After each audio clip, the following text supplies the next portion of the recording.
Heavenly Father, today we put on the full armor to protect us against attack. We put on the belt of truth to protect against lies and deception. We put on the breastplate of righteousness to protect our hearts from the temptations. We put the gospel of peace on our feet to walk in your light, peace, and freedom with the Holy Spirit. We rebuke anxious thoughts. We take up your shield of faith for protection to block and destroy all the darts and threats thrown at us by the enemy. We put on the helmet of salvation to cover our minds and thoughts, reminding us that we are children of a mighty King. We are forgiven, set free, saved by the blood of Jesus. We take up the sword of the Spirit, your living word, that has the power to demolish strongholds and is sharper than any double-edged sword. We come to you, Lord, in prayer daily. In Jesus' mighty name, we pray. Amen. Amen. What's up, you guys? Welcome to The Imagination. I'm your host, Emma, and this week I'm absolutely honored to have back on for a second time a man who honestly needs no introduction at all. Author of the profound book, The Genesis 6 Conspiracy, Christian Contrarian, authority on all things biblical prophecy, language etymology, secret societies, hidden history, and so much more. The man, the myth, legend himself, Gary Wayne. One of the things I appreciate most about Gary is his willingness to share his decades of research for free on just about any and every podcast or platform that asks or invites him to be a guest. The last time Gary was on, we dove headfirst into the theme of his first book, which is called The Genesis 6 Conspiracy: How Secret Societies and the Descendants of Giants Plan to Enslave Mankind. I highly recommend you go watch that last episode if you missed it, because it was jam-packed with vital information we all need to know going into the end times about Nephilim and the big picture agenda ahead for mankind. I'll have that episode linked in the show notes. I would also highly suggest purchasing his book. You can grab it on Amazon, or you can get a signed copy on his website, which I would really hope that you guys would want to do. It's really a one-of-a-kind book that details the role of modern-day Nephilim in Satan's plan to install the Antichrist at the end of days. There's nothing else like it out there, and the least we can do to repay Gary for all his free time he gives us so generously is to support his work and resource him so he can keep continuing to shine a light on the darkness. Hopefully today we'll get some updates on Gary's second book, which is coming out soon. I know many of you are super excited about that. This time, we're going to take you down another rabbit hole over the course of the next few episodes, just like how Gary typically does, and on one of the topics that he is absolutely known for, secret societies. If you followed my podcast for a while, you know that secret societies play a huge role in the occult systems most of the survivors on this show are born into or discover existed generationally in their families. But because of their secrecy and the amount of secret societies that exist, it can be a very hard topic for most people to conceptualize. But as Gary puts it, the hierarchy of secret societies isn't organized like a simple pyramid structure, but more like a tree with branches outstretched. We're going to guide you through the big picture down to the details of the who's, when's, what's, where's, and why's of secret societies and the functionalities separately and as a whole they play. This is a topic I've been wanting to dive deep into for a while now, and I'd argue to say that no one on the planet does a better job at breaking down secret societies than Gary Wayne. He makes learning about extremely complex and hard to understand topics engaging, entertaining, and even fun. So grab a pen and paper, because I know in typical Gary Wayne fashion, you're going to learn a tremendous amount in just a short amount of time. So you guys, without further ado, I'm honored to have back author, podcaster, voice for the voiceless, man of God, selfless educator, and one of my personal heroes, the one and only Gary Wayne. Gary, thank you so much for being here today. Well, thank you for inviting me back. It's so happy to be with you and to talk to your audience again, and hopefully talk about some things that are important to them, and maybe answers a few questions. And if we get it really done right, then we'll answer a lot of their questions. So looking forward to the discussion. Me too. And as always, I appreciate you coming on. You do so many podcasts and you're so generous with your time, and your book is just phenomenal. And like I said to everybody listening, I'd encourage you all to go purchase that, get a signed copy. It's an awesome book. It's huge. I actually have it in my house. I forgot to bring it over, but he got me a signed copy and I'm so grateful. And I would encourage you guys to go get it. So Gary, any updates on your next book? Because I know a lot of people are excited about that. Yeah, I'm excited about it too. And, I know I frustrate people because I'm obsessed and I do spend a lot of time on the book. I really do. If I spent 4 hours on it today. And I'm in the proofread right now. So there's 84 chapters. And I'm on proofread on chapter 54 out of 84. So it's going to be less than the 98 chapters of the first book, which I promised. And it's a sequel to the Genesis 6 Conspiracy, a book that I said I would not write because I already have another one I'm 300 pages into. And I've set that aside for a while to get this out because interaction with the audience, I think it always pays dividends no matter how you measure it, by listening to your audience. And the feedback that I've been receiving, it took me a while to kind of come around to it, but it just kept hammering home that Christians want more information on what's in the Bible. Not that my first book isn't good, but it's designed to cross different religions. It's designed to reach into the seculars and to try and get people to give a closer look to what's written in the Bible and to what the times are, and maybe, pause for thought on that. And what I didn't realize was that Christians were starving for information because it didn't dawn on me, and it should have, that, churches just don't teach prehistory and they don't teach prophecy and they never show the connections to it. They just avoid it like the plague, so to speak. And I think it's probably because they feel like they're on thin ice. They don't want to deal with some of the stuff. They don't want to be wrong.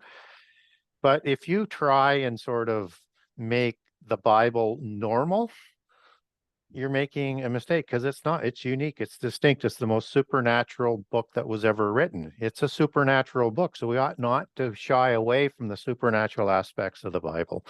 And we ought to teach the whole Bible, not just pieces of it. So this book is going to be called The Genesis 6 Conspiracy Part 2. And I think I've settled on the subtitle. The first subtitle, just as a preface for the show as well, it's how secret societies and the descendants of giants plan to enslave humankind. So there's going to be secret society stuff in the first book. And the second book is subtitled how how Rephaim and prehistory, how understanding Rephaim giants and prehistory helps to define end time prophecy. One of my views is that if you don't understand prehistory, you don't understand the full context of prophecy, because the whole context and the allegories are based on that, and it's a denouement to the naissance in Genesis. So Revelation finishes up what happens in Genesis, and it's all interconnected. Let me ask you a question about Revelations. Do you believe that that was added later on? Well, I mean, the New Testament was added later on.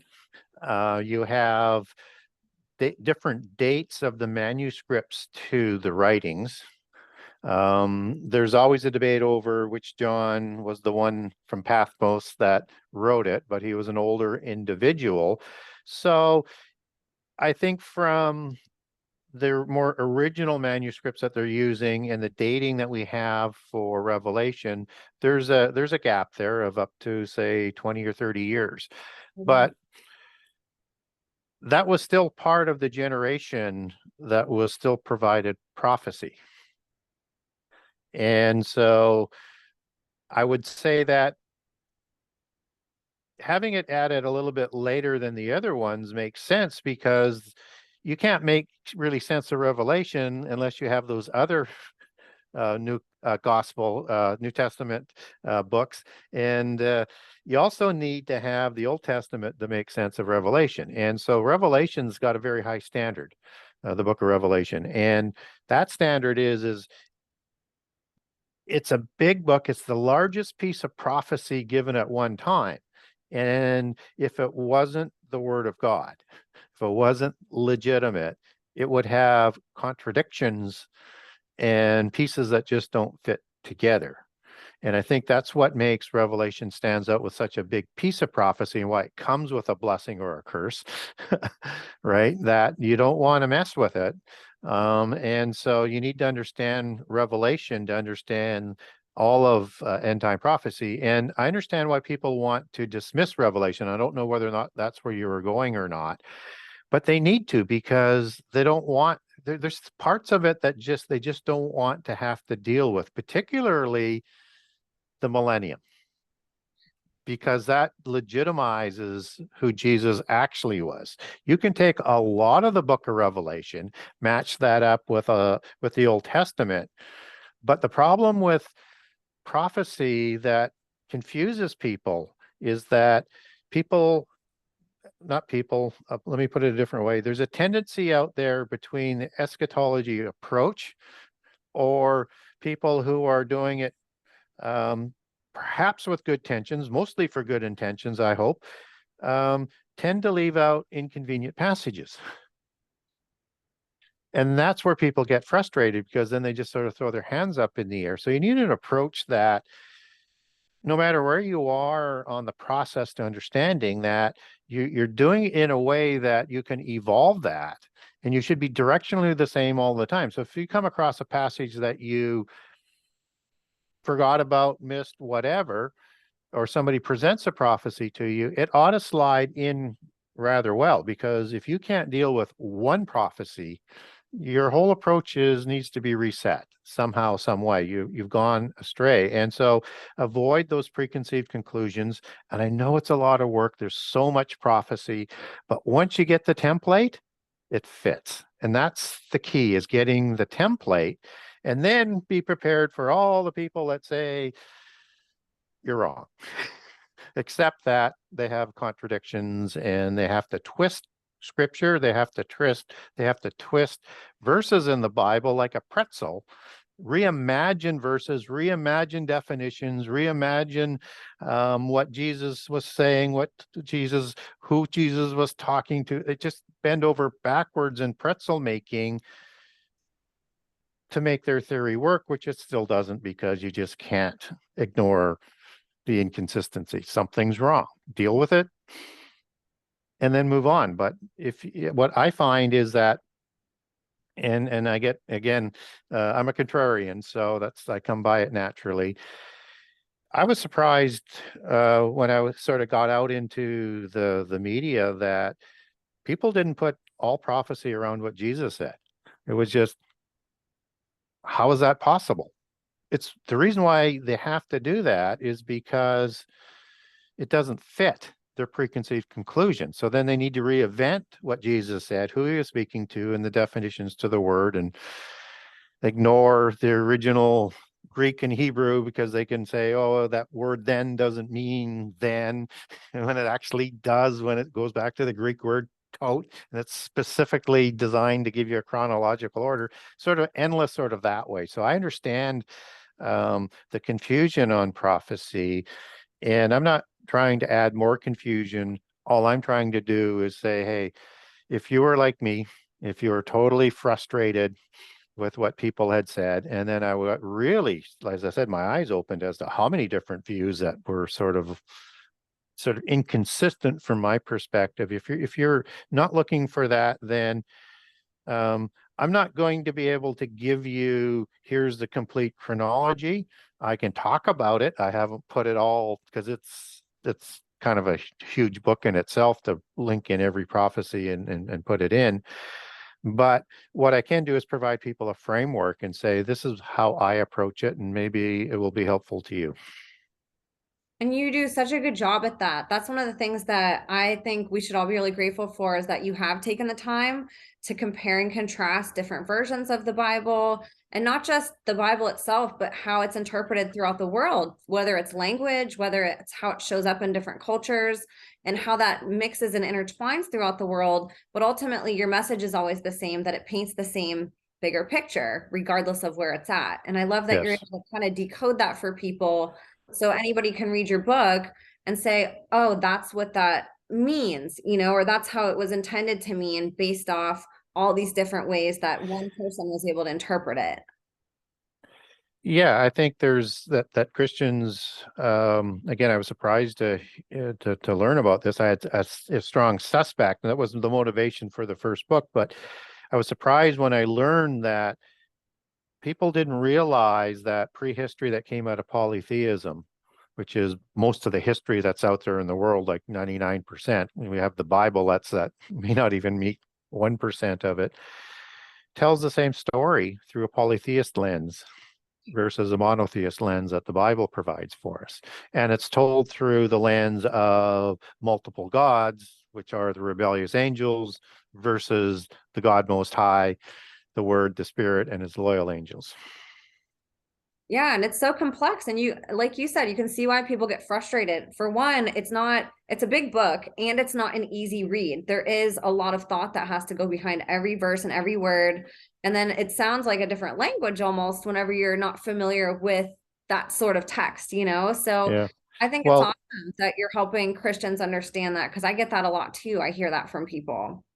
thank you. Yeah, it's always helpful to get that kind of feedback. And what I hear so much about my first book is that people have said for the first time the Old Testament makes sense to me, or it comes to life. I comes to life, and I understand all of the detail. And that's really what the second book is designed to do, is just explore all of that, not in a way that's going to put people to sleep, but in a way that's going to continually make your eyes pop open and link it into all of the stories of the Old Testament and how that provides the definitions that you need in the context you need to understand end time prophecy.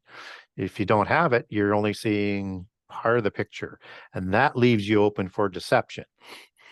Yes, 100%. How many people are deceived right now? A lot, you know, and part of that is because people are going to church and trusting that the information that they're getting is straight from the Bible and is straight from, you know, somebody who understands the text as you do. And that's just not the case a lot of times, sadly. Yeah, and again, this is probably shouldn't affect you being saved, but it might, because the elect will be deceived if that were possible, and Jesus says it is. So if you're here in the time of Antichrist, then you could be easily deceived because the elect will be. They will think that that is actually Jesus. Most of the whole world were. Only those who have prepared themselves for understanding the times, for understanding scripture, are going to be the party poopers. They're going to be naysaying and standing up, and and those who are here are going to be persecuted, and because they cannot have that voice. And there's lots of tribulation that's going to go on. It's not a simple sort of process. And even before we get into the end times, we're going to go through into the last 7 years, we're going to see tribulation. Right, And exactly. that's not the wrath, as some people will conflate.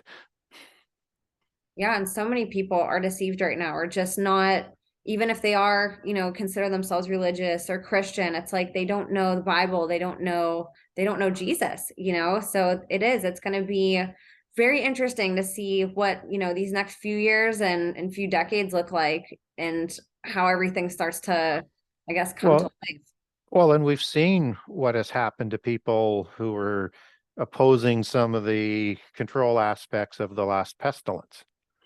Isolated, dehumanized, the typical steps to persecution and totalitarianism.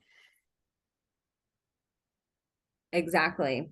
And we saw that, like you said, so much, especially, I think it opened up a lot of our eyes to that around the world.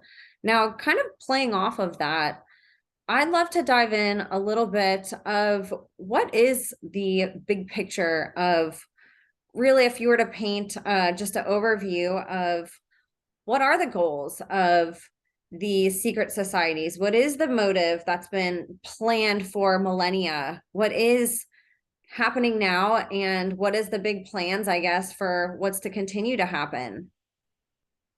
Yeah, that's a really good question. And the simple answer is, I'm going to say it in a very few words, but the complicated and the large word aspect is how you get there, right? So the simple thing that is trying to be accomplished, and we're seeing it today, is a world government. but that world government is going to require a universal religion. Otherwise, it can't happen, and it's going to be answerable to that world government. So you're going to have an organizational strategy that's going to be able to deliver a worldwide religion that will be, in this case, polytheism for the world government, just as it has been part of the beast empires all throughout our history. It's part of that organizational structure. And it's going to have to control all kinds of levers of international trade, of international governments, of international cooperation. So you're going to have a religious and a geopolitical and a secular and an educational aspect that all sort of have to be part of that organizational structure. And that to create a king of the world, which suggests a dynastic bloodline, then there's going to have to be that sort of consideration and as to who has run the world since the beginning of time, which are the visible ones and the invisible ones. And so that's the agenda, is to get everybody into a new Babel, which is the source word for Babylon. So the Greek word Babylon goes back to a Hebrew word for Babel, right? And Babylon is also understood as an allegory in the New Testament for Rome. And don't want to get people too crazy about that understanding as Babylon as Rome, because that's not the universal religion. That will be part of the universal religion that is probably located close to where the Vatican is. The Vatican is located on Vatican Hill, but the seven hills are within the old city of Rome. And there's a long history of from the people of the Hebrews and then early Christians using Rome as an allegory, including John, and Peter calls Rome Babylon so that he doesn't get caught for treason to the empire, right? So we get some examples of that in the Bible as well. So we're going to need to see that organizational structure, and that's the antediluvian organizational structure, right? That is the 7 sacred sciences that Enoch, son of Cain, inherits from Cain, who inherits it from Adam, according to the polytheists. He develops it into the 7 liberal sciences that we know that it has today. It's going to merge with the knowledge from the gods or the fallen angels. They're going to create the demigod kings and the dynastic rulers of the antediluvian epoch. The mystical religion is developed to keep the 7 sciences and the additional knowledge from the mundane and to teach it in degrees. And this is where the mystery schools start to come up, the education system, where they're going to develop those specific aspects of the knowledge called the 7 sacred sciences in certain disciplines. And out of that, just as we see on campuses today, whether it doesn't matter what the initiatory society is that all the university students join, that's the beginning of the secret societies within education at that time. Now, I'm not saying the university societies run the world today. Those are introductory organizations, but it's that same sort of MO. So if we want to understand how secret societies are going to play in that organizational structure of a dynastic antichrist that they want to promise for a millennium, who's going to have his own religion after destroying the Babylon religion, which brings about the world government for Antichrist, then we're going to need to understand its relationship to polytheism, into the secret societies, and then what the roles of secret societies has to do with it. So I would throw out a recent meeting that just passed as kind of an example of how they're trying to get there. It also is an example of how difficult it will be to do it because we haven't seen the false prophets of the Babylonian religion yet. So the New World Order, that I like to call the Nephilim world order. And sometimes I say Nephilim and sometimes I say Nephilim. Nephilim are the fallen ones of the Shemaim, the heavenly ones, or those are the rebellious angels. And Nephal is the root word for Nephil. Nephal meaning fallen ones, Nephil meaning a giant, and Nephilim as the tribe of giants. So this is that organizational structure that is ruled through the Council of the Gods over the 70 nations that utilizes their demigod offspring to implement the plan. And that's key to understand. So in the frustration of the current globalists, and they're getting, I think, more hostile as they go, which again just underlines that we need to get things in the right chronological order, and we're going to need to see that religion's going to be the sponsor and the glue to bring about the last 10 kings that are talked about in Daniel 2, Daniel 7, Daniel 8, Revelation 13, Revelation 17. And you can also see that empire in Revelation 12 as it's allegorized as the red dragon, sort of a double entendre meeting there. And it's the same description that's provided in Revelation 17 for the history of the empires in Revelation 13. It's just once you start to open your eyes to this, it just sort of comes together. So at the G20 and the B20, because I digressed, they had a meeting for the first time where they're bringing together the G20 with the B20, as they now call it. So the B20 is basically a group that is going to dominate almost 95% of all the world trade and economic activity. So it sort of controls that aspect of it. And it is really an extension now, as working with the government officially, with them coming together with that meeting, is the Davos crowd that is been preparing business, that government has been participating more and more in sending all of their representatives every year to. And the Davos community reports into the hierarchical structure of secret societies to the Committee of 300.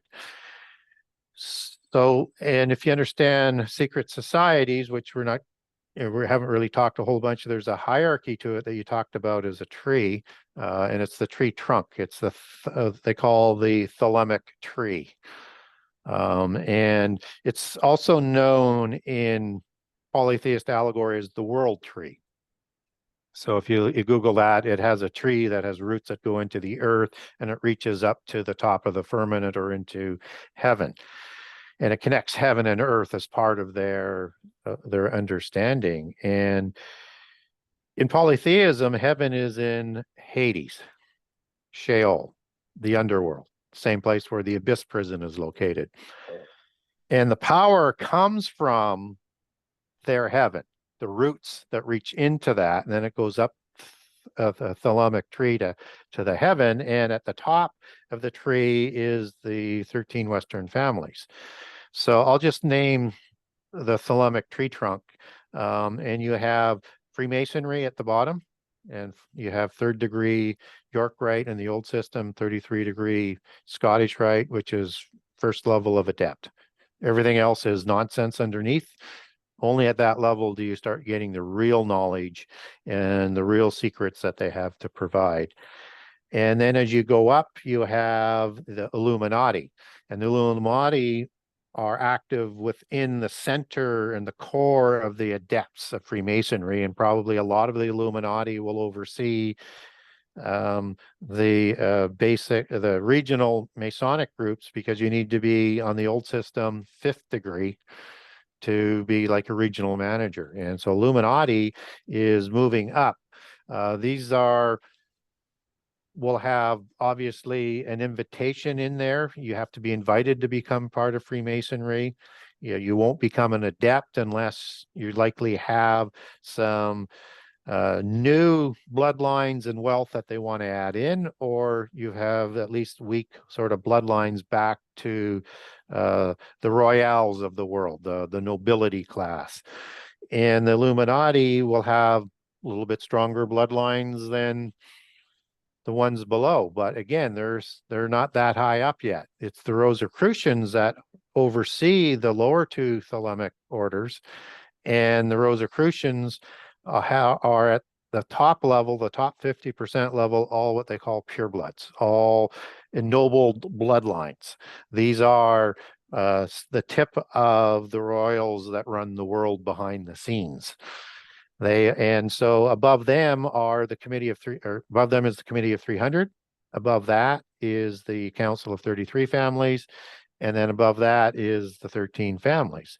Now, the reason why the pyramid thing gets a little bit dicey is that no matter how you build it, you can't include all of the different organizations in a proper hierarchy. You just sort of run out of ground. And so you can build multiple pyramids, but you can't join them. You can't show a hierarchy with all of these different pyramids around. That pyramid structure is going to be part of the Masonic Society, of the 33 degrees that they split up to become an adept. So that's part of a particular organization hierarchy. But if you imagine it as a tree, then with branches coming out, and that at every level, each of those organizations have a responsibility and agenda, and that there'll be branch organizations that report into the tree, all around the tree, that they're going to oversee. Things start to make some sense. And then as you get out on the branch, you have that branching out and branching out. So you get that hierarchy within the branches, which is why it's such a great way to understand it. And it's not that I'm brilliant at it. I just listen to what they write about. And the thelemic tree I cover in the upcoming book, by the way, as well, just so Oh, that cool. people will have a better sort of understanding of how to organize some of this information. And so this tree trunk organization that runs at the top, and all running by adepts and higher, Masonry, Freemasonry, which is formed in just after the fall of the Knights Templar, because all the Western organizations were centralized then. And so you have societies that were formed afterwards. Freemasonry would be arguably the first or the second, depending on how you want to understand it, because Rosicrucians were the first ones. And they were actually around before the fall of the Knights Templar. So Freemasonry is made up of Rosy Cross members and begin within the 1320s, so 1317 to 1323, in that range. And you have the Rosicrucians, you have the Freemasons, you have the Illuminati. When they're created in about 1500, not in the 1700s. That's just when they get more intersected into the Masonic, working at the adept level. But in the 1500s are their origins. You have the Jesuits, which are not at the top of the pyramid. They're one of the organizations that fit in, but they don't have a specific trunk organization. That's why you need to understand the Black nobility to understand that aspect of it. And they're created in the 1500s. You have the Royal Society that's created by charter in 1662, which looks after education and the sciences outside of the church, just as the Jesuits, who are the new Templars, replaced inside the Catholic Church, replaced what the Templars were doing there, including the banking. And you have the Rothschilds that were, excuse me, that were created to replace the banking outside the church that the Templars had previously held as well. So then you have a Council of 33 that comes about in about 1317. And these are the 33 invisible ones, just as the Royal Society is also called the invisible ones. They were trying to negotiate with the Vatican to reinstall the Knights Templar, because that was important for their world government agenda, even back then, to create the new Babylon within the church in preparation for the end time. So they needed to get back in. And so when they created the Jesuits, they were known as the New Templars. They couldn't arrive at an arrangement where the secret societies and the bloodline royales would have the control that they wanted. There was a specific sect within the church and the Black nobility of Italy that wanted to control that completely with a new Templar organization, and they walked away from it. The polytheists did. ones outside the church. And so they started to create new organizations that were going to be decentralized, and then waited for a way, how do we get back into the church with the Jesuits? So the Freemasons at the bottom of the thelemic tree are responsible for the army and politics. That's the two focuses that they're doing. They're working towards world government. They're working for a universal religion, but that's their agenda. And then you have the Illuminati, one step up, and they're focused on world government and the destruction of Christianity. The Rosicrucians, they're responsible for saving the old history, saving the old religion. They're the Gnostics who created theosophy, that created the New Age. It's that same core religion of the secret societies that's going to be the global Gnosticism for the end time. And so they populate all of the entertainment, which they're also provided for out of the 7 arts of the writing and the history and the maintaining of that. They also populate the entertainment aspect. So not only do they control the history as revisionist history in the way that they want, they control the literature to also put out there in everybody's in front of their eyes, in plain sight, what their religion is, what their history is, what the genealogies are, what the hierarchy is. And so they control all of the entertainment, both in Hollywood, in literature, you name it, whatever the entertainment, could be opera, could be Shakespeare, it's all the same propaganda. But it's because it's controlled by the elite, who controlled the whole nobility class throughout history. So one should expect that. And they control science with a specific agenda.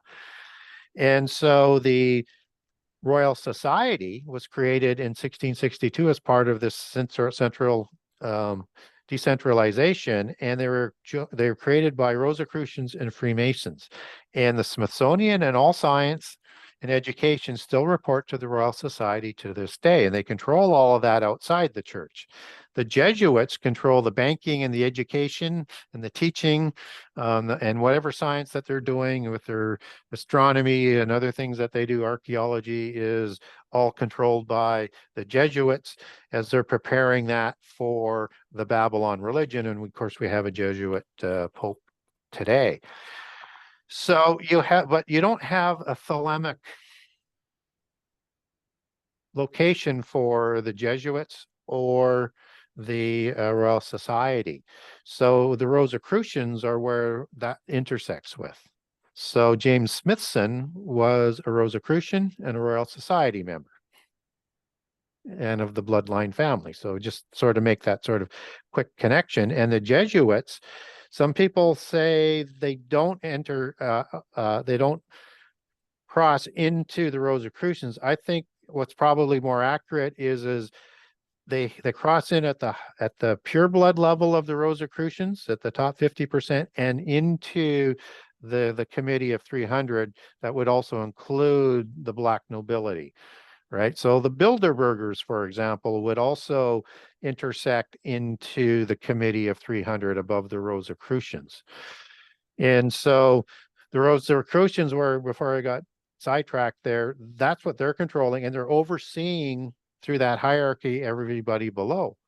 But if you listen to what I said earlier, or caught what I said earlier about the Davos crowd and the leaders at the B20 organization, so this is going to include second, lower level money, like that's like the Gates that would be entering through the Bilderbergers Association, but at the lower half, because he's not a pure bloodline, but princes of Shell, for example, the family that owns Shell, for example, would be part of the Bilderbergers organization at the top level. So that's what's being grouped at the B20 meeting that just happened. And so all the banking goes through there as well. So the Rothschilds are reporting directly into the committee of 300, just as the Jesuit banking would intersect in there as well, because the Jesuit banking is also in Switzerland, was taken over by the Jesuits in the 1570s as part of the takeover by one of the black nobility bloodlines, fellow named Borgia, who was the Grand Master of the Montesa order, the order that took over all of the Templar wealth and knowledge and books and estate, with the charge of the King of Spain to protect it. Same thing happened in Portugal and other places.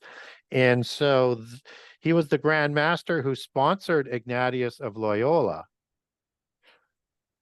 and becomes the third Grand Master of the Jesuits in about 1565 to 1570. And now they've got control of the New Templars within the church and the banking and the teaching. And so all of this is at play. And as you go up that thelemic tree, you have the Council of 33, right? They're the ones that split down into the families of 300 as they expanded that organization to include the black nobility of Italy. And these families at the black nobility level of the Council of 33, the 13 families, and many of the ones, I would say there's a distinction in the 300 families of the Committee of 300, probably a higher and a lower group in terms of the hierarchy there, but they're all part of the black nobility, the larger black nobility of Europe, and also known as Rex Deus, or the kings of God, right? They believe they have the divine right to rule, right from Mount Hermon, both before and after the flood, and in this case, the Baalim, who are in charge after the flood of the Council of Gods in Psalms 82.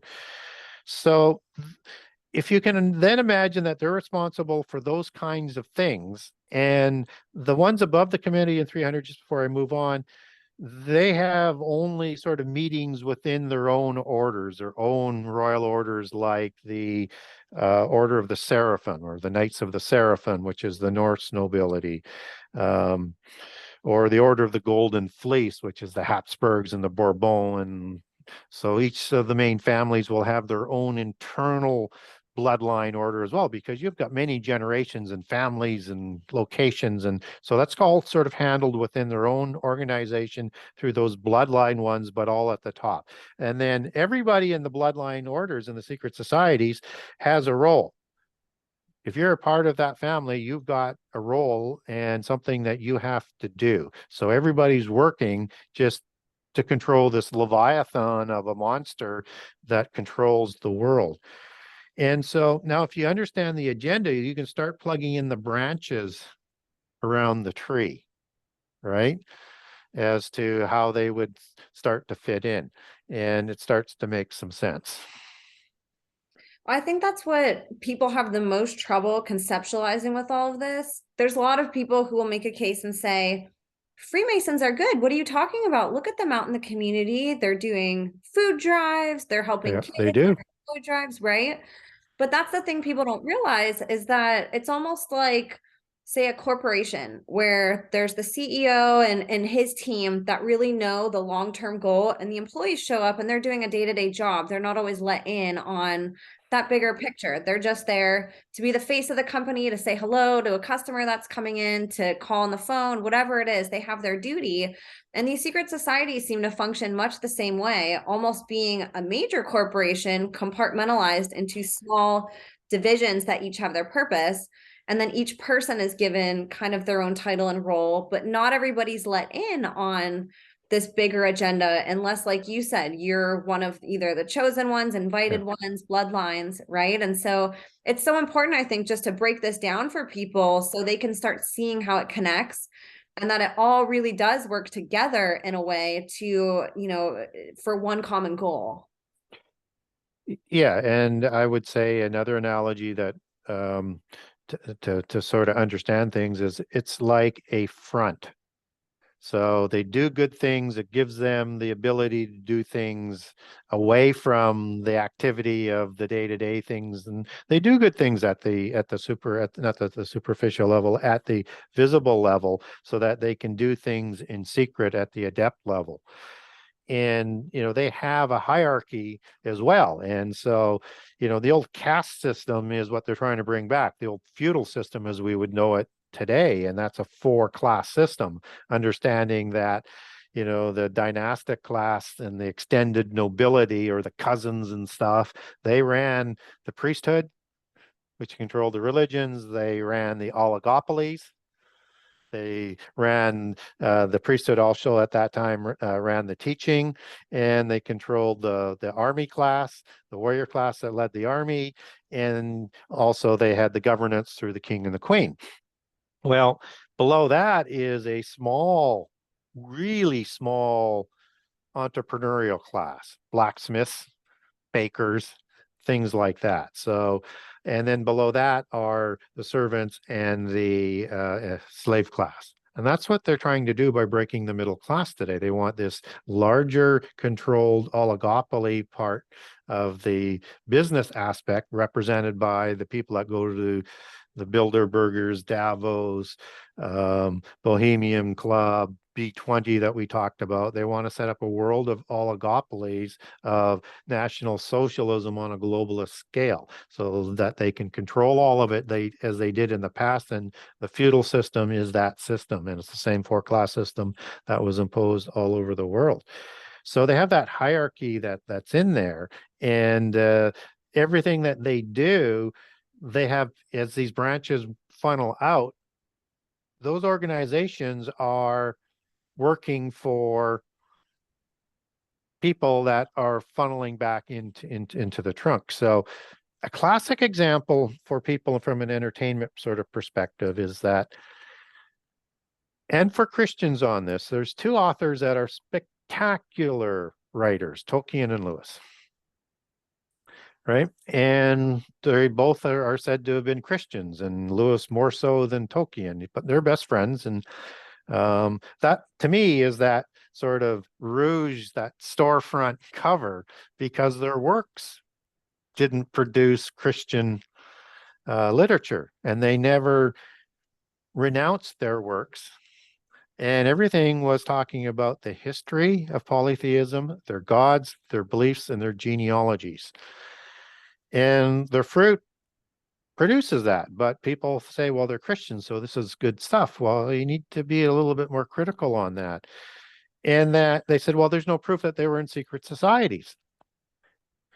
But yet they were part of the Inkling Society, which is a Rosicrucian Golden Dawn sponsored organization at Oxford. Now, you cannot be even in a sponsored organization of that level unless you're a bloodline and or an adept of a secret society. But they're there very young. They're 18, and there's no record of them being a Freemason. So what people don't know is that's a great story to say, okay, that's just a conspiracy story, but it's not the whole story. It's like leaving out passages, right? It's the same sort of concept. So, and then they say, and there's not anything that really links them back to royal bloodlines. Well, you're not, number one, you're not going to Oxford back then, Right. if you weren't very, very wealthy. Right. So that's rule number one. But Tolkien takes his bloodlines back to the Norse bloodlines. I have a document on that if people want it. Lewis is the Llewellyn family of Camelot and Welsh kings and some other bloodlines there that, and they're not very far away. I think it's Lewis's grandfather, which was his bloodline comes through from the King of England. So these were bloodline family members. Now, what's interesting about that, if you are bloodline of ennobled families, you are initiated into the mysteries from childhood. You become an adept before you're an adult. You're not allowed to accept an adept title. And sometimes people will hear of a 32nd degree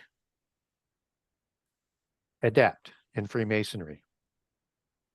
That's not possible. You're either 33rd degree in the Scottish Rite, which would be the equivalent of the 3rd degree in the York Rite, or not.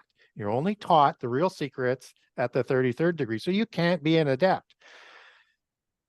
Some people say, well, that's close enough. Well, that's, again, just subterfuge. The 32 degree is actually a number because, again, there are way more degrees than we think that there are. Some, I've been told as many as 50 or 100. 32 tends to say that there is a significant degree in the old system that we're counting up. So third degree on that column of York Rite, as opposed, which is the 33rd degree, this would be the 32nd degree or 29 degrees above the third degree. Is a 32nd degree pureblood before they can get an adept title. And the 33 degrees is just taking a prime number of 11 and splitting the 3 degrees into 11 components, right? Again, all their geomancy and things that they do with sacred numbers and numerology and stuff like that. So where I'm going with this is that because they were bloodline families, they were adult. They were, even though they weren't part of the Freemasonic Society, they were higher than a third degree or a 33rd degree, high enough to be in a Rosicrucian society because they're initiated from childhood. So they're there not to learn the genealogies, they're to learn the writing craft of the fairy tale or the heraldic tales that are told in chivalry and stuff like that. And they became very prolific at it. But they never renounced their writings. And in fact, they actually called both of them the Bible a fairy tale. That, and in a fairy tale, which is their writing, on the Narnia books or the Lord of the Rings, it tells a very, very interesting story on the surface. Extraordinarily good story, but that's just a superficial story, just like it's the superficial front of their organizations. You have to be an adept to understand the taciturn language that's written in there, as in the allegories, the names, the words, the places. The adepts will understand the true meaning to the story. And that's the true meaning of the fable or the parable, is understanding the allegories. And they would then attribute that philosophy to the Bible. That's why they're in favor of a allegorical interpretation, so that they can reimagine it. These are all Gnostic and polytheist, or reimagine it. These are their buzzwords for what they do inside of polytheism. So they say Jesus didn't die on the cross based on it being a fairy tale. And that's why Lewis and Tolkien created the term eucatastrophe. And if you look it up, you'll find out that they use that term quite a bit. And a eucatastrophe is a fairy tale hero who is not going to survive the outcome, but they want to give him a happily ever after ending to avoid the reader the catastrophic end. And that's why they call it a eucatastrophe. So Jesus, in their opinion, wasn't resurrected to heaven. It was just, right, they either died or he was nursed back to health to create children, depending on which stream you want to go down on that in polytheism. What I think is interesting is just how these bloodlines, and you can understand how, thousands of years ago, how they would want to preserve these, and how with the population of people being what it was, which is probably significantly smaller than what it is now, being able to understand those lineages and having a smaller pool to pick from versus now where there's so many people. And Yeah. I think it's so interesting that still to this day, they've not only preserved it, but it's literally the most important thing in the world to them to continue to, preserve these and keep them in the family and keep control of this, right? And to have this one world government, one world religion, one world politics, financial system, banking, that they're doing this. And it literally is these families that date back from so long ago. Yeah. So now if we look at the organizations from the agendas, what do we see with the Freemasons, with the media? Very globalistic, very anti-Christian. What do we see with the army? They're now woke. Very woke. Right? They've always been part of the secret societies at the top, just as they were in the American Revolution.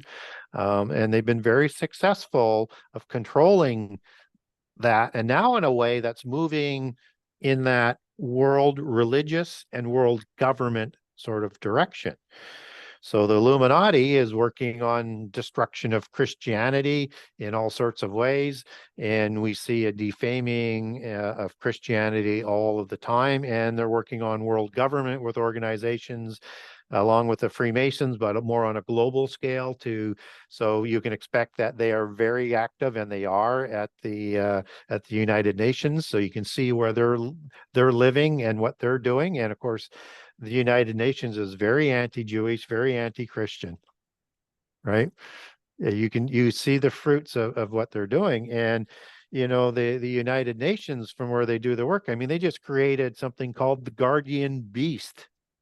I'm not sure you're familiar with that or not, but if for the viewers, if you just Google it, it's a two-winged leopard or um, leopard type of animal that's got a lion's mouth and four claws, and it's very, very similar to, actually, it's a jaguar as they've modeled it, but jaguar leopard is really the only difference of the one of the beasts of the beast kingdoms. Like, and this is the one that represents the end time um, empire. So they're already putting their imagery in place with that, and you can see all the transnational things they're doing.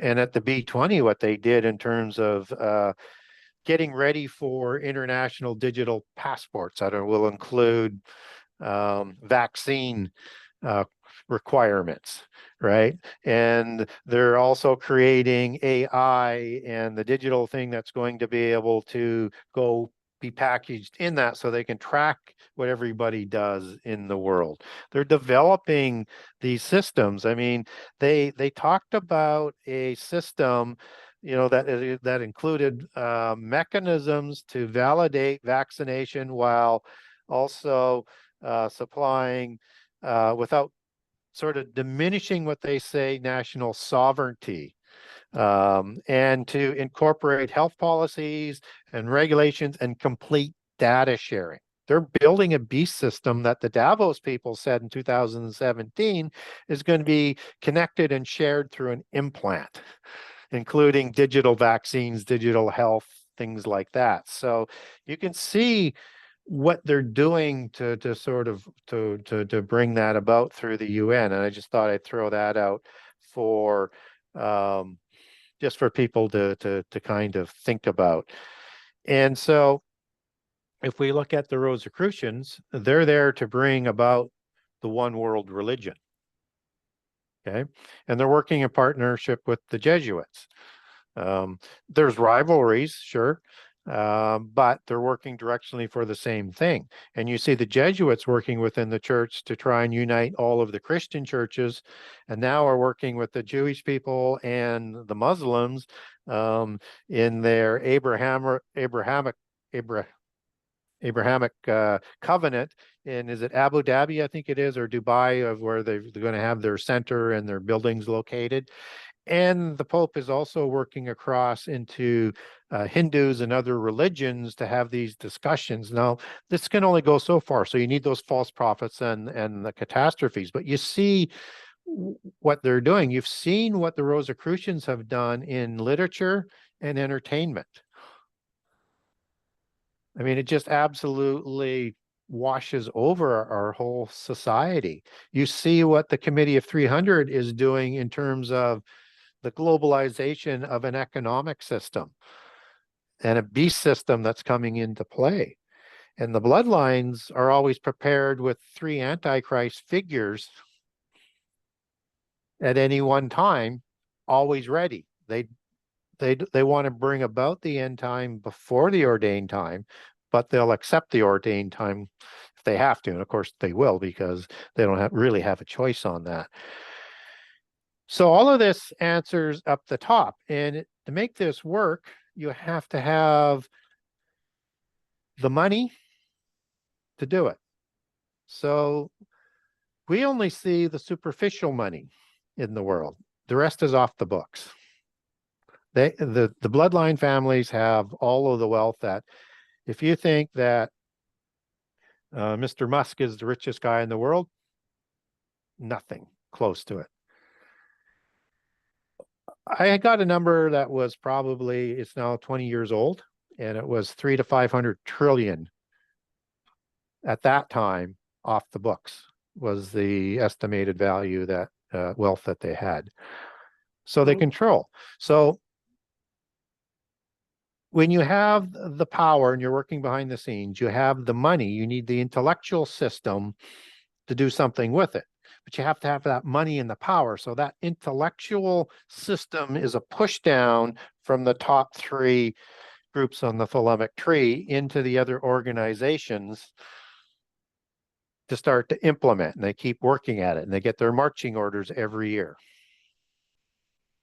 Now, going off of what you said about potential rivalries, are there any that you're aware of between these secret societies? Are there any that don't work within the system or together? Or is it kind of maybe they're separated, but they all really do funnel the same agenda? It's the Jesuits that are the ones that are most problematic.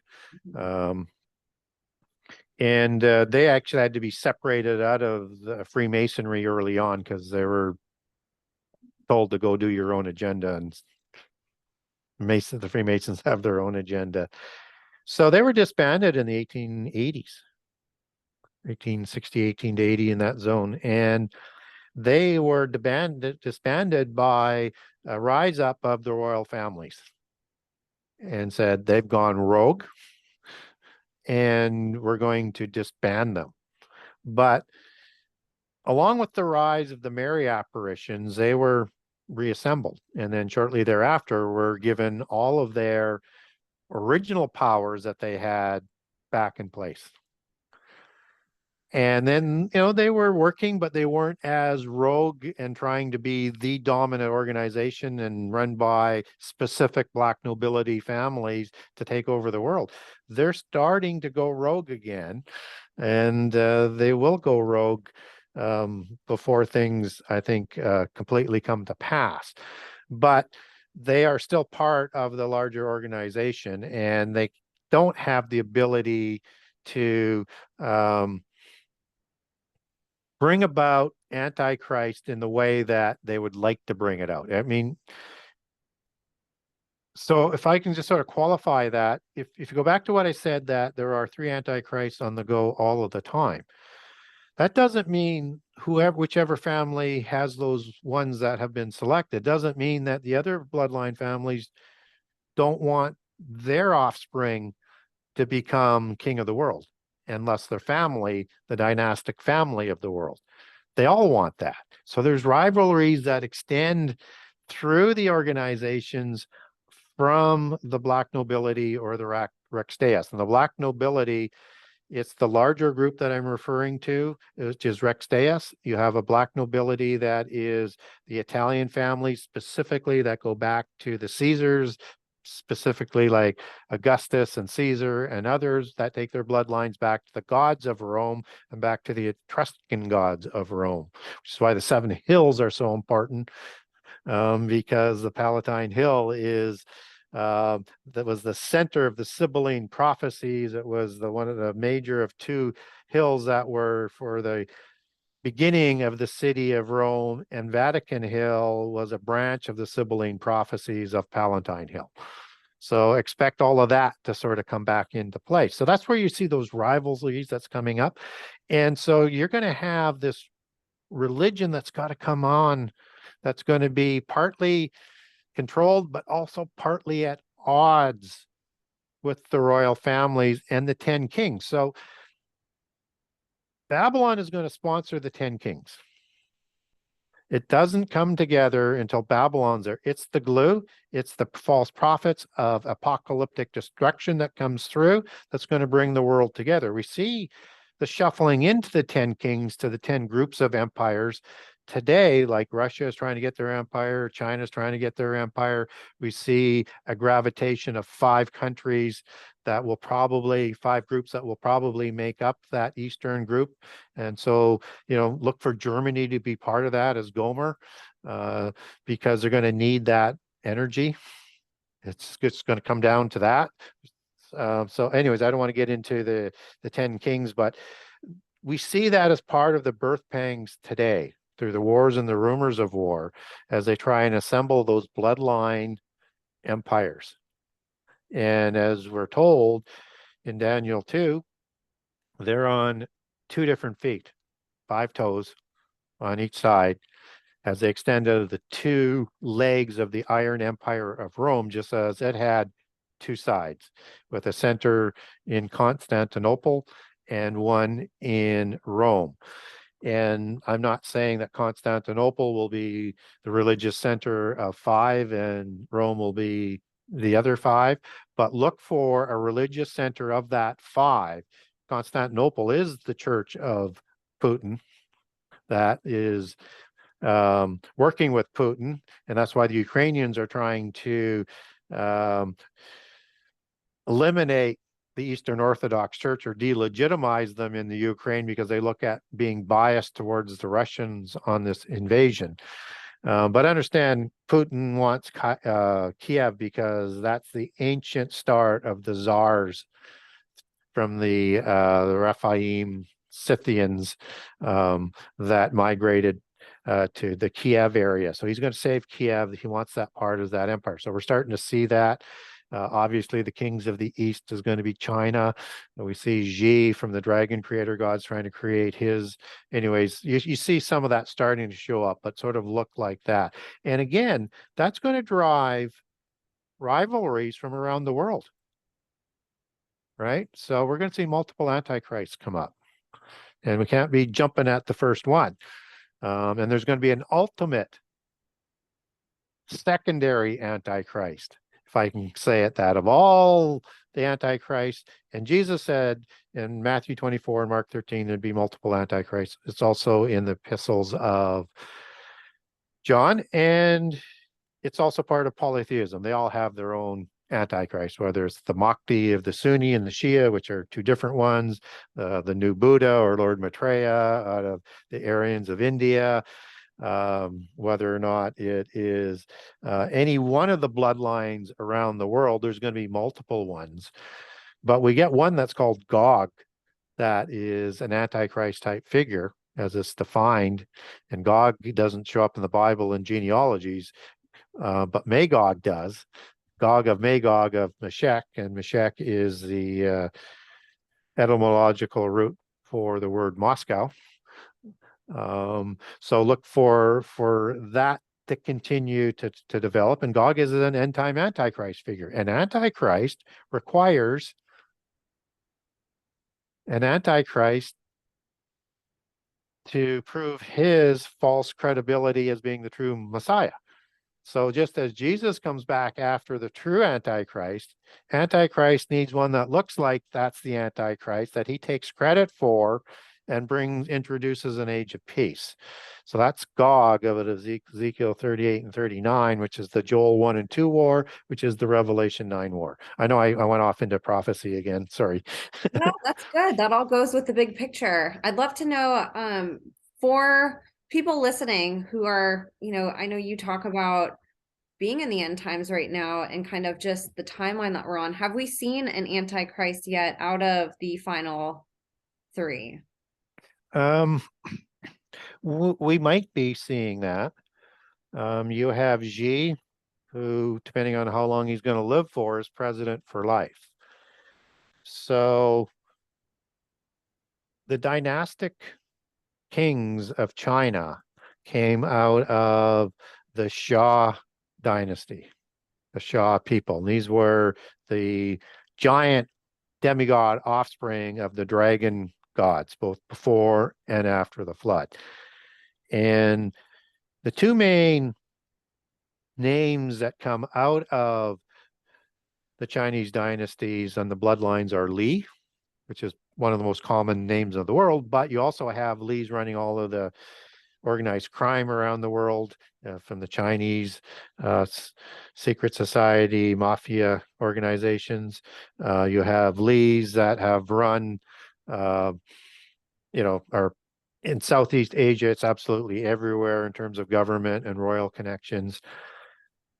But in this case, there's a Western branch, and that's of the Shah dynasty, and XI is short for Shah, XIA. And that's his last name, and that identifies him from the Western as opposed to the Eastern stream of that bloodline. So he's rising up as one of those bloodlines, and he's basically got almost that status right now.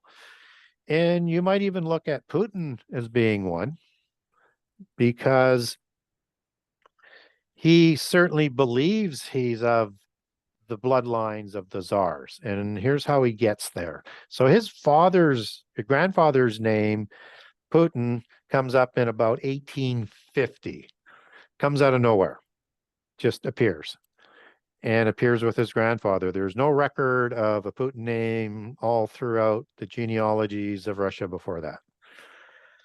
And his grandfather lived in Kiev.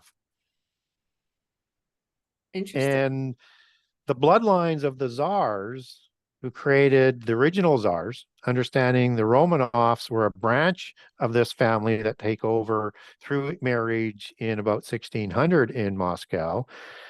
They're a branch of the Putyanin bloodline. Now, if there was a child that was born out of marriage and not considered legitimate, they wouldn't disown the child. It would have a lot of rights, even being illegitimate, but not your chosen one to be a successor to the bloodline. But they also would not give it the full name. So it's thought that Putin's name comes from Putyanin. Then how Putin gets to Russia is as his father moves with him to St. Petersburg. And so Vladimir Putin tends to grow up in Russia. Now, his name Vladimir is a patronymic name of kings. I know it's used commonly, but there's like Vladimir the Great, for example, that he has raised to a level of almost demigod status, a statue of him. He's got the double-headed Anunnaki.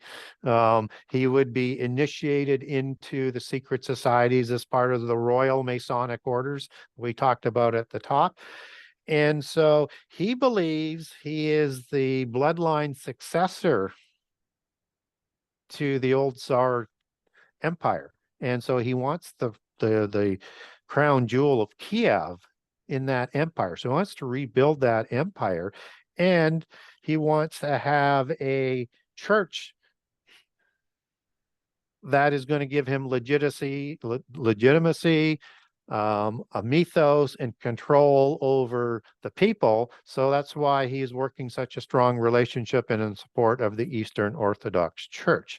I'm not saying he's going to be an Antichrist figure, but he's trying to make him one into one in position. And so he's not motivated by the superficial headlines that we get. He's not going to stop. And even if you stop him this time, he will continue as soon as he gets an opportunity. So the West, for whatever reasons, I'll leave that up to them, they open up those opportunities like reducing oil capacity so that oil prices go up. That's how Russia has funded their wars. When they invaded Afghanistan, oils were at a high price. When they invaded Georgia and other places, they invaded again. They need that to fund their wars. And that was just sort of handed to them. And then they poked them in the eye over and over and over and over and over. And in fact, President Biden, since 2010, has been wagging his finger at Biden that Ukraine's going to be coming into NATO. And that was his red line. I'm not defending Putin in any way. I'm just saying, for some reason, they wanted to provoke Putin. And I think the same way that they were trying to do in World War I. So that was a world war of the royal families. And the czars were taken out. And in fact, the massacre was essentially a Masonic type of massacre done in sort of secret society kind of rituals and ways in terms of how they did that as you dig into it.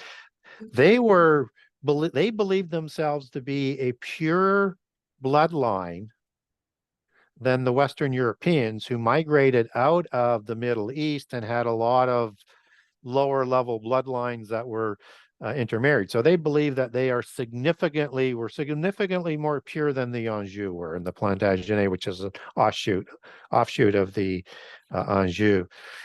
And so they were taken out.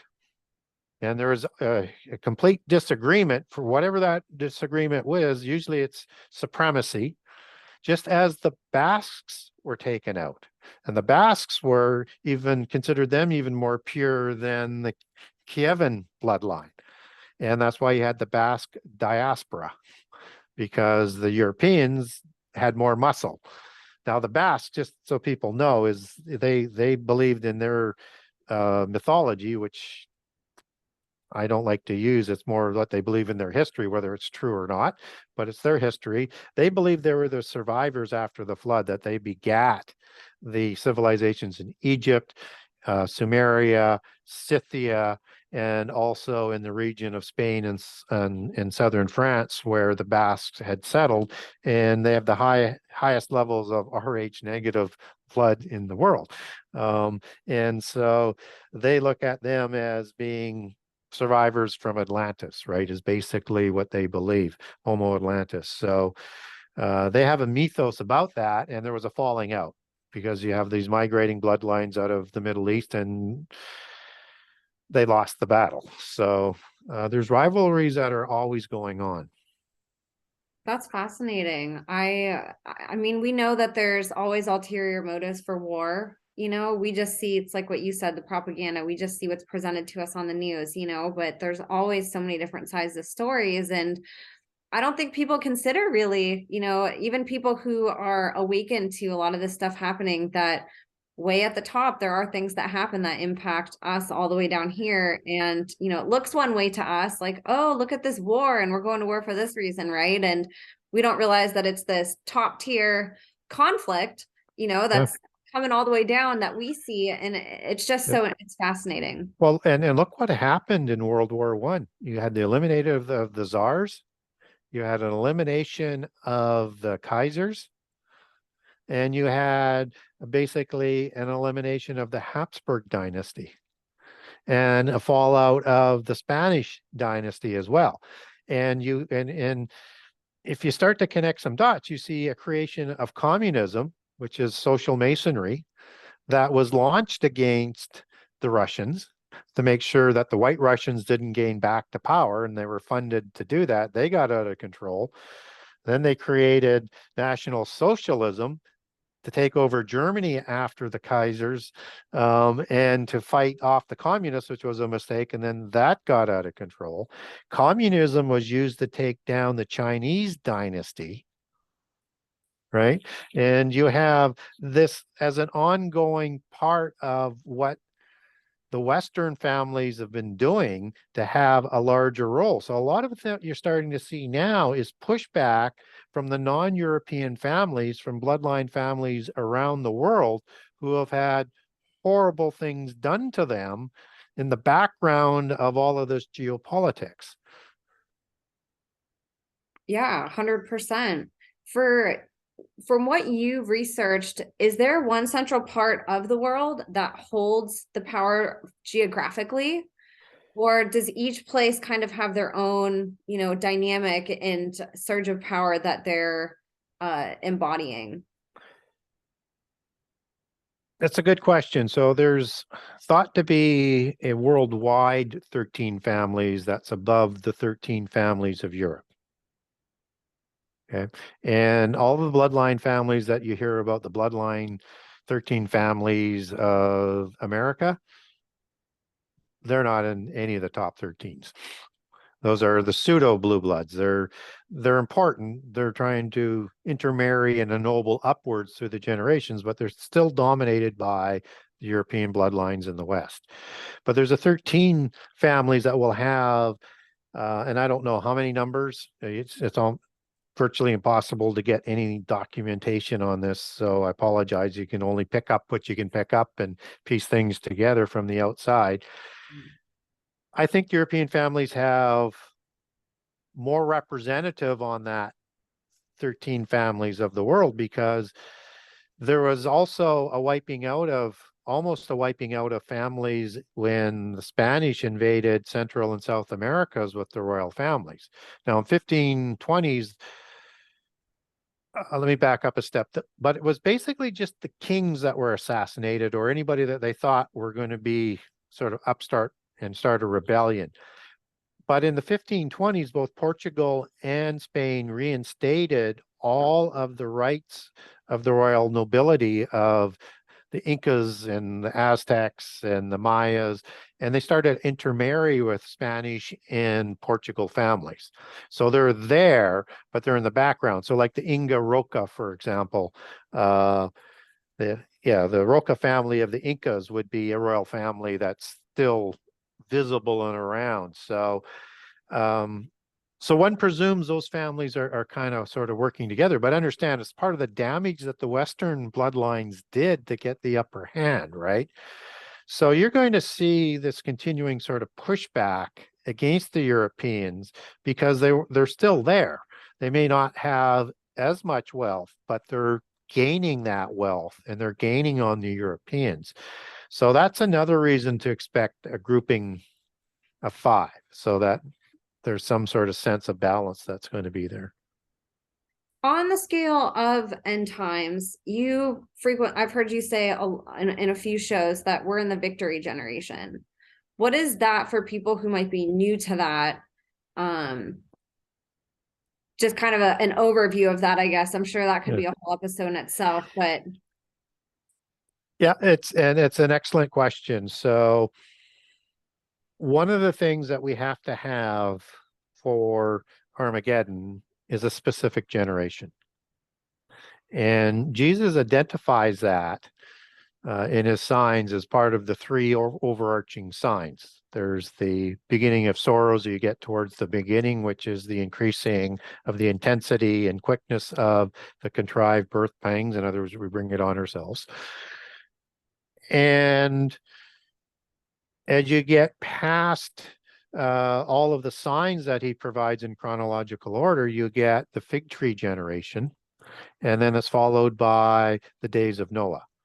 So it's an overarching sign because all of those things have to be completed, not part, all of them. So those people are trying to eliminate the first 3.5 years of the last 7. You just can't do that. Can't say it all happened before or whatever. But and then there's arguments on that from the Old Testament as well. But I digress.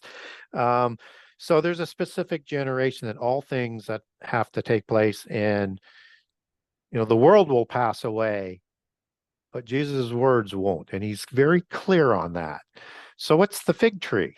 Well, just before Jesus goes to the temple and prophesies its destruction, and that happens just before he provides the signs to the disciples who are asking about it. Probably what his prophecy about the destruction of Jerusalem is kind of raising their curiosity, I think, as you go.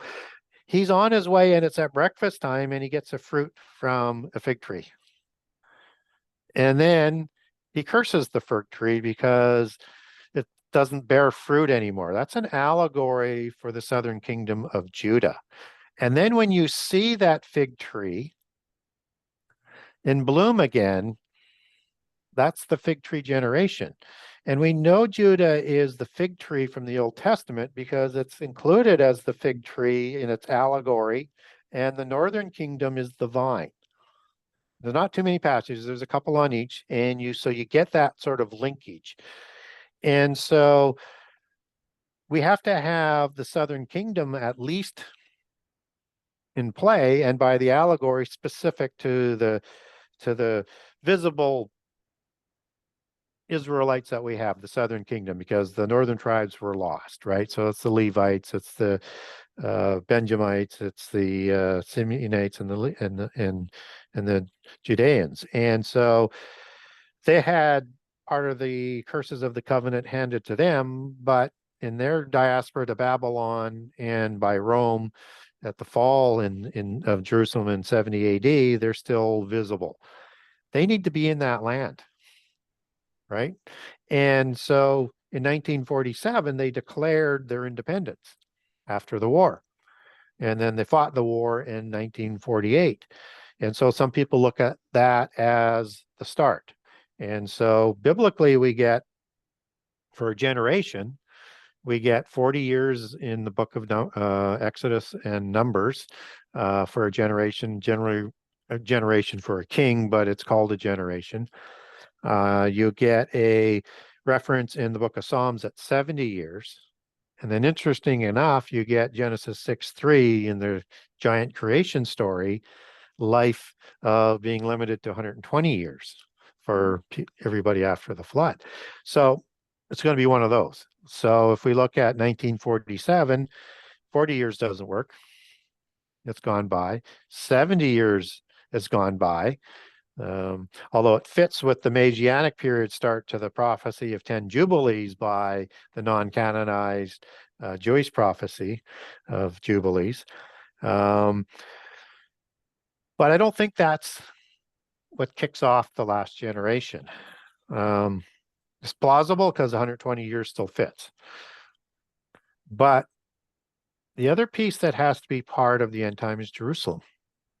And so they have to be in possession of Jerusalem, and that's in 1967, which again fits perfectly from a Jubilee perspective of the Jubilee prophecy, not legitimizing that, just interesting for context. Because the Judaic people believe they're in the Messianic period, right? So these things are starting to come together.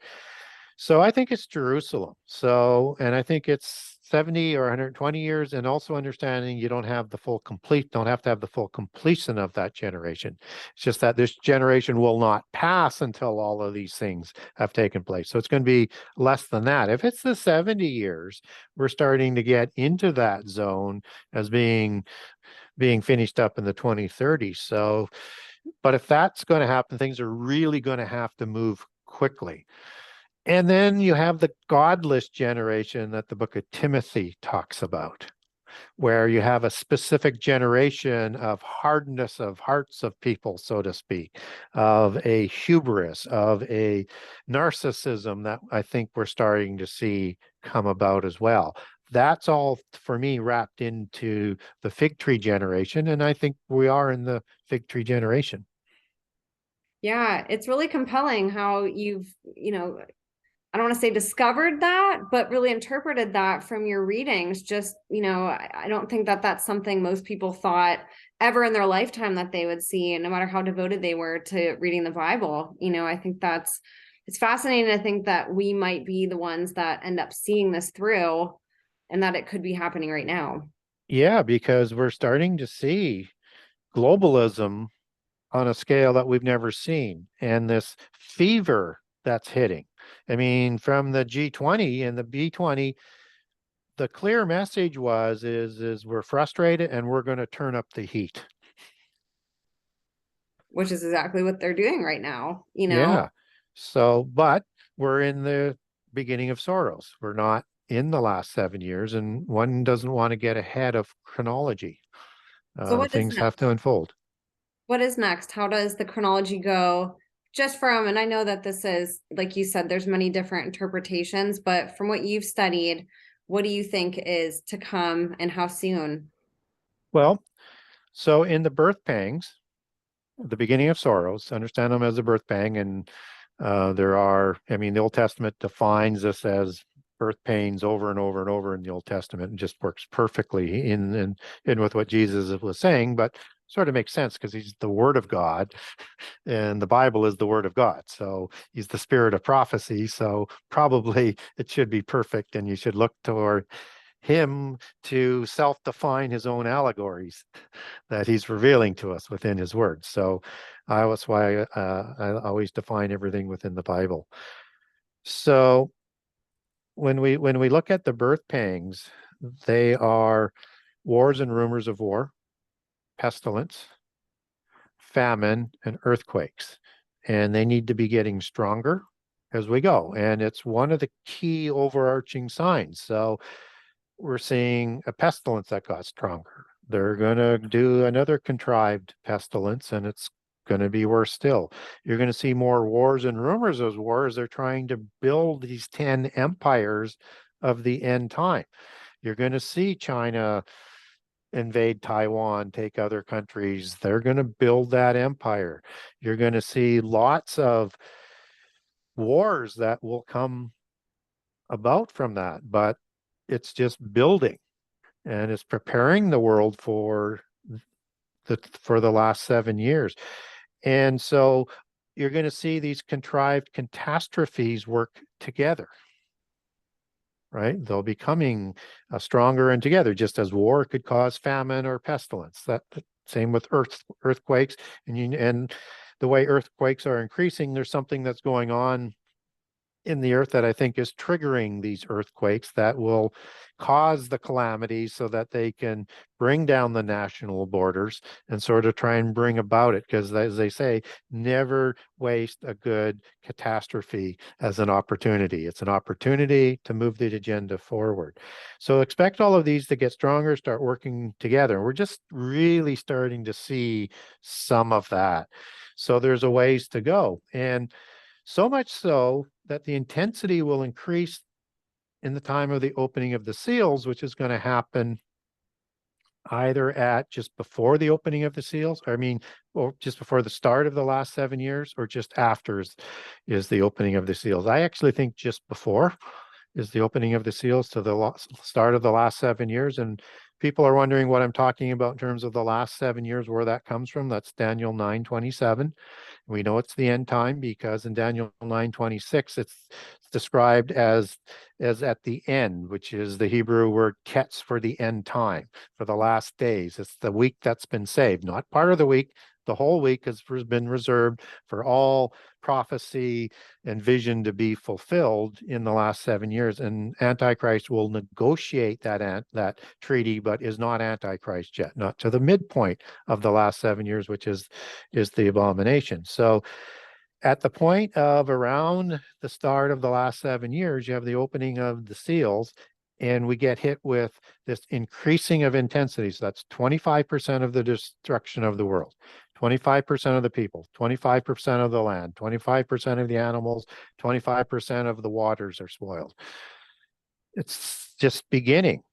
And then you find out with the trumpets, it's 33% destruction. And then with the bowls of wrath, the wrath bowls that happen in the year of the Lord's wrath, in the last year, you have 100% destruction that's going to happen, except that Jesus shortens the days and steps in, otherwise all flesh would be destroyed. So he prevents that from happening. So you see that increasing of those birth pangs. So for people who think that the seals have been opened yet, or that the rapture or the sign that they use for the rapture in Revelation 12 mistakenly has happened is way out of chronological order from what we're seeing on the ground. It's got to be perfect. You can't just sort of create your own chronology. The Bible sort of lays it out, and it will tell you that chronology if you let it. So the only thing that's going to bring this about is catastrophes, and prophecies tend to happen for catastrophic periods of time when change happens quickly. And so this is just going to continue to heat up. And for me, the first sign of that we're getting closer will be the false prophets. And in a very strong tradition that works with the Jesuit takeover of the Catholic Church, expect 10 prophecies of doom, which will be contrived catastrophes, but it's going to look like Armageddon is coming, and the message will be convert to the true religion or be destroyed from the face of the earth. It's the same reason people came together at Babel City under an archetype Antichrist figure named Nimrod, who imposed a polytheist universal religion on those people, and to come together lest they be destroyed from the face of the earth. And this is the same syndrome that's going to come about in the end time, because nothing is new under the sun. What has been will be again. It just keeps happening in a little bit different manner and in a stronger manner as what the end time will take place.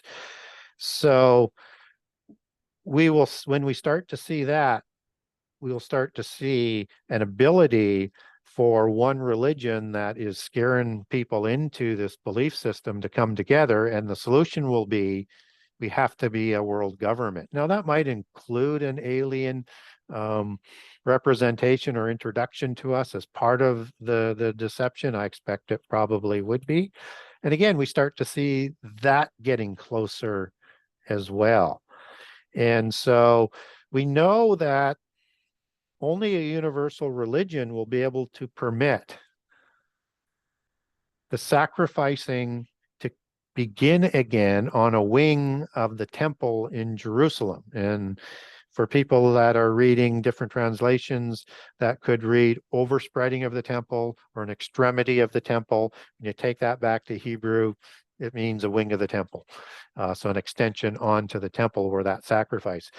So it seems unlikely to me that the religion will be Islam, because if they've got absolute control, they're not permitting the Jewish people to start the sacrifice on the temple. And only a universal religion that supersedes and brings in Islam into that religion, brings in an almost but destroyed Christianity into that religion, a completely polytheized Judaic people into that religion. That is the old Enochian mysticism from before the flood, that crossed the flood, that started up again at Babel, which is the allegory for Babylon, who rides the seven beast empires and controls those empires, so much so that the 10 kings are going to hand their power over to Antichrist at the midpoint of the last 7 years to destroy Babylon.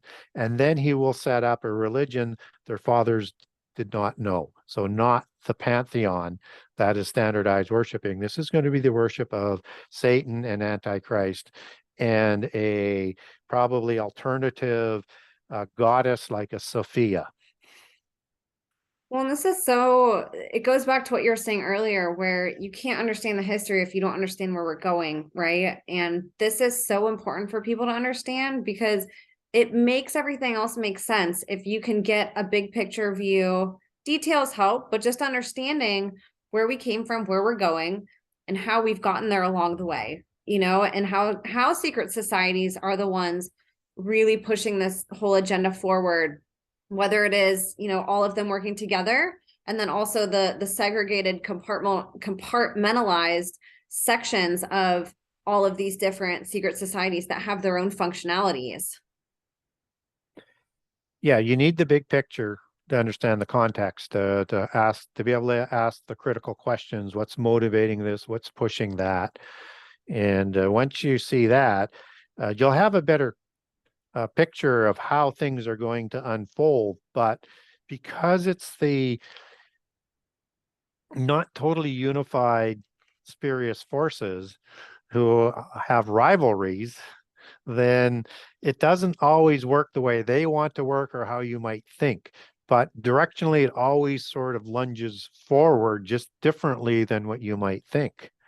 So, I bet you the Romanovs never thought that they would be upended, or the Chinese dynasty, or on and on and on or the Kaiser dynasty. So we ought not to get too far out over our skis, so to speak. And I do a lot of things through deduction. I'm not prescient in any way. I just sort of connect the dots, look at the patterns, and look at what Scripture says, and try and match that up. So you always have to be a little bit humble on how you approach this, and you can't get into dates and things like that. But the biggest thing that I've seen since I've entered into this space was, if I could advise Christians on a couple of things, is that prepare for tribulation.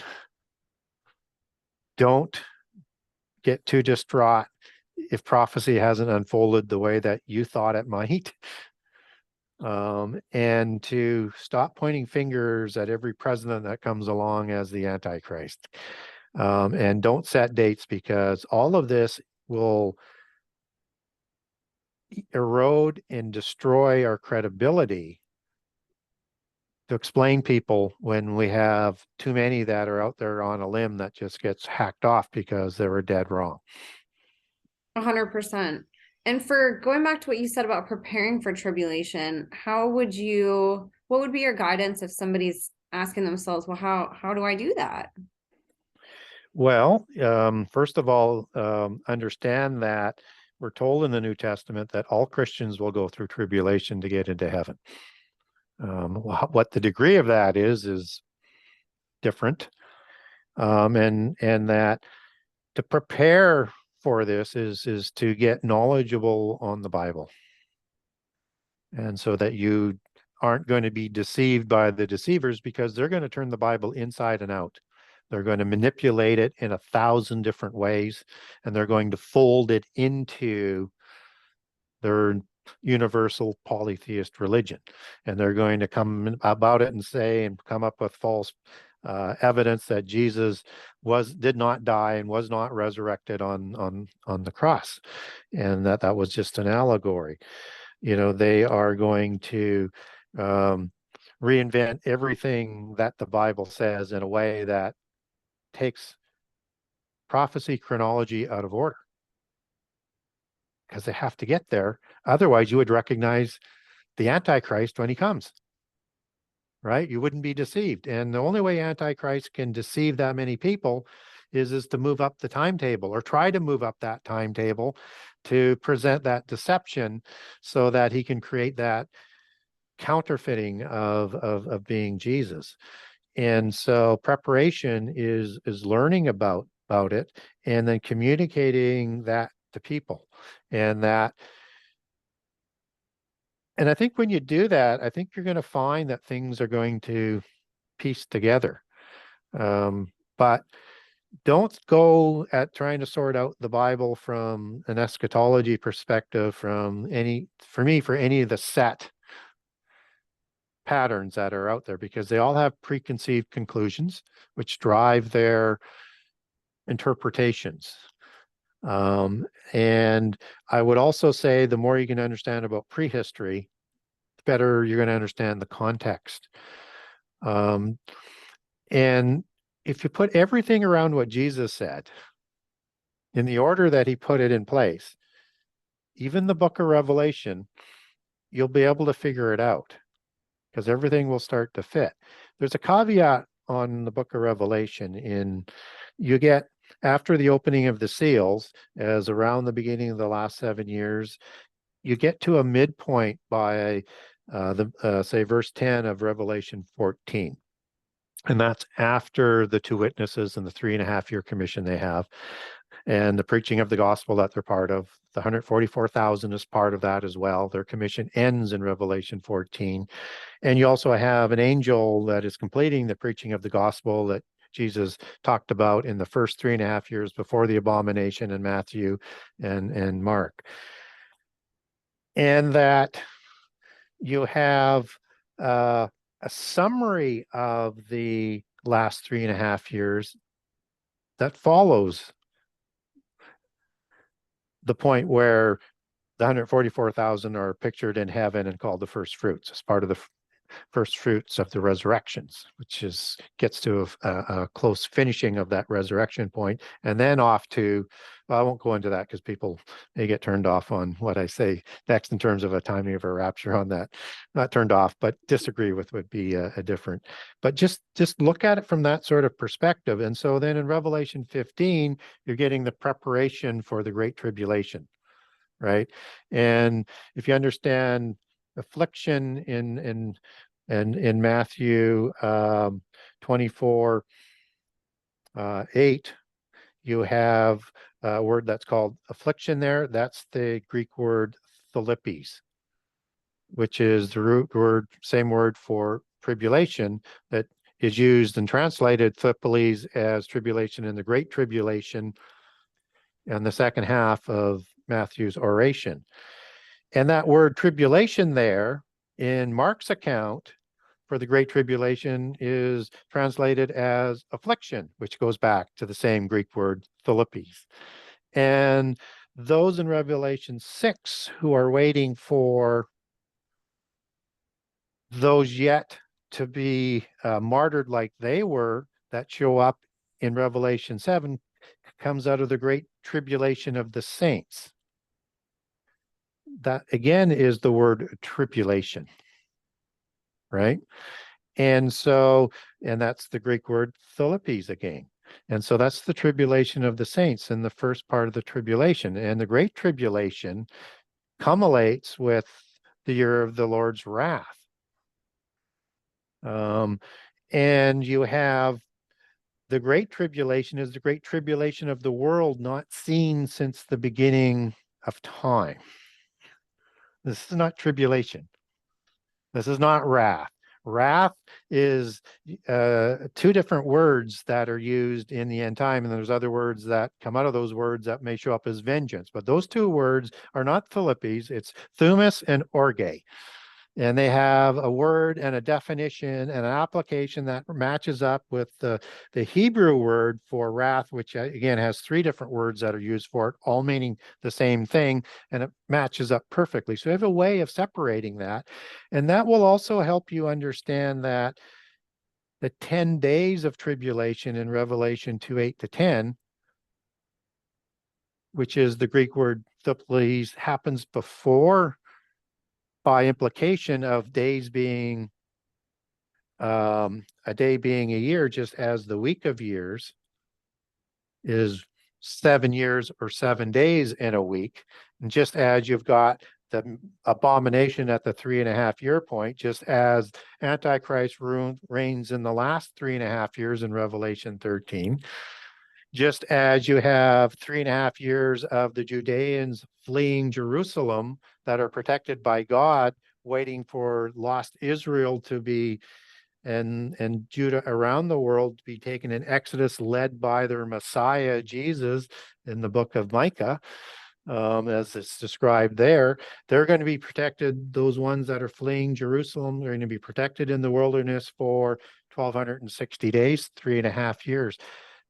So you understand that the allegory and the symmetry is there. So when it's talking about days, 10 days, and just as Jesus tells us at the time of the abomination to go back and learn about what Daniel prophesied, and he defines the last week and the 7 days and the midpoint. Those are 10 days. So you have 10 days of tribulation before the last 7 years. I mean, for the last, you have 3 years of tribulation before the last 7 years, which will give you 10 years. That, to me, signals Babylon.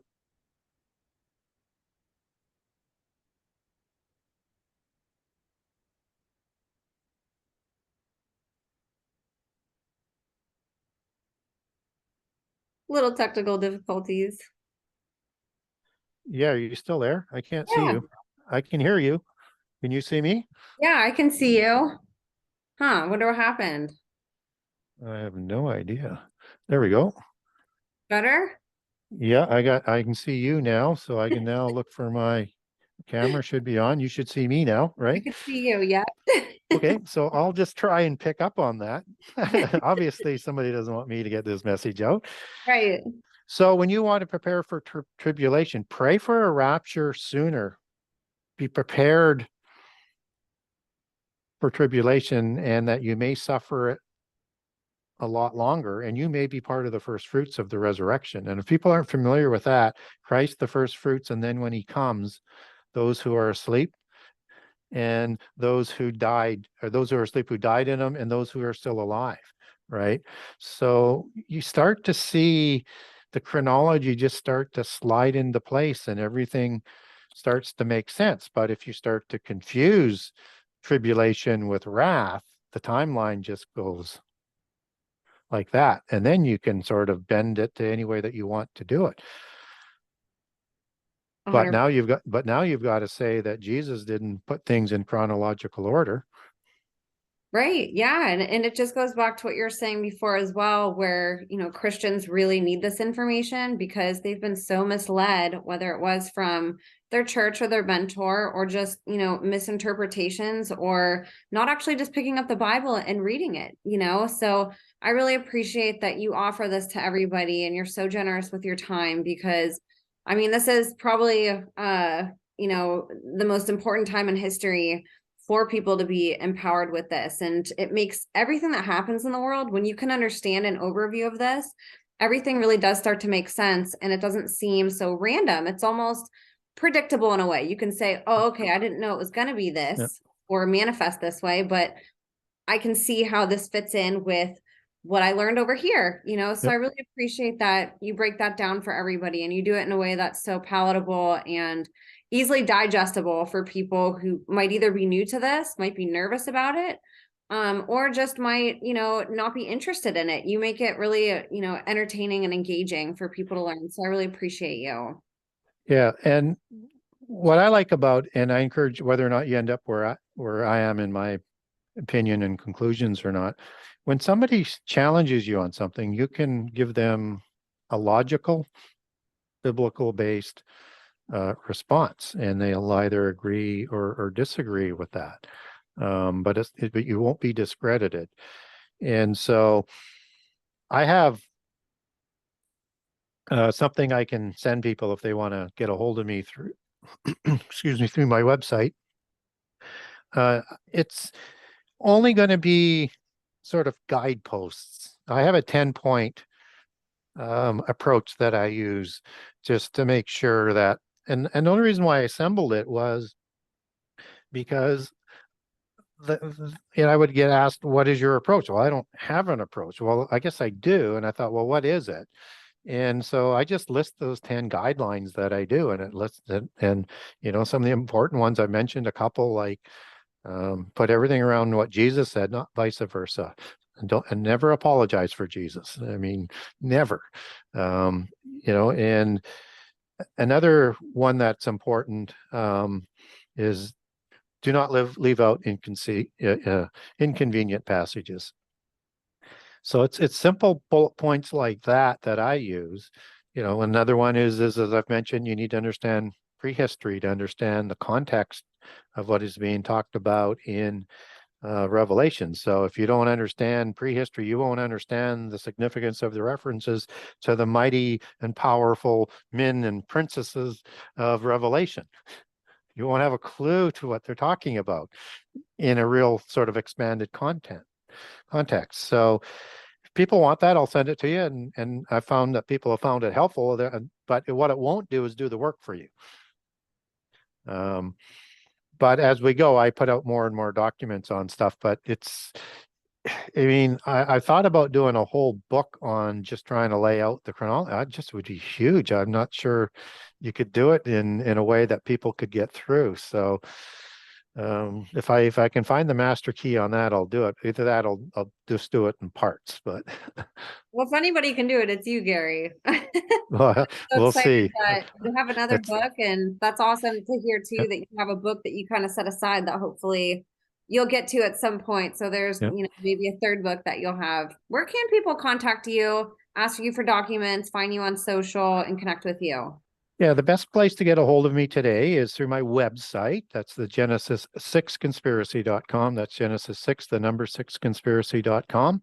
And on the website, I have a generous excerpt of all 98 chapters, and it's just the tip of the iceberg of what's in that book because it's just loaded with information.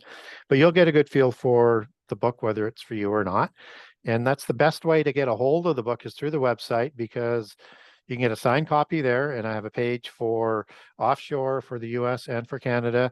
And you can link over to the Kindle version. You can link over to barnesandnoble.com, amazon.ca, and amazon.com. So the easiest way to get the book is through there if you wanted to support your local bookstore. It's distributed by Bookmasters out of Pennsylvania, and they can order it in if you want it. They probably won't have it on the shelf. But if you wanted to support the local bookstore, you could do that. If you wanted to contact me, you can contact me through contact the author icon on the website. And if you wanted the document on that prophecy guide points, then ask for it by name, or if you want another document, ask for it by topic. If I've got a document on that, I'll send it to you. So we're talking about Xi and we're talking about Putin, for example. I have documents on that if people want it. And if you want to ask me a question, I will get back to you. It might take me a month to get back to you, but I will get back to you. The other way is through Facebook. That's the only social media I'm on right now until I see how things settle out. And contact me, best way on that is through Messenger. Well, Gary, we're so honored that you share all of this so generously, and you do it for free, and you do it for anybody that asks, and all the documents that you send. And I can't even imagine how full your inbox gets. So we all appreciate you and the work that you do. And everybody listening, please go support his book. It's an absolutely incredible book. You could literally read through it a million times. I'm only partially way through. And I feel like I need to go back and reread it and highlight some more things, just from the little part that I read. So it's easily something that you can learn a lot from. It's easily digestible, but there's so much in it. There's really no book like it. It's truly a one of a kind. So I'm excited to hear you're coming out with a second one. I can't imagine how you pulled out more stuff to make, as many chapters as you did again, because this book seems so full, but it just goes to show how much information's out there that we're really not educated on, and how much the school systems twist what we learn to exclude so much of what we should know going into the future. So Gary, thank you so much for your time today and for being here. And for everybody listening, God bless you. Thank you so much for being here and supporting, and we will see you next week.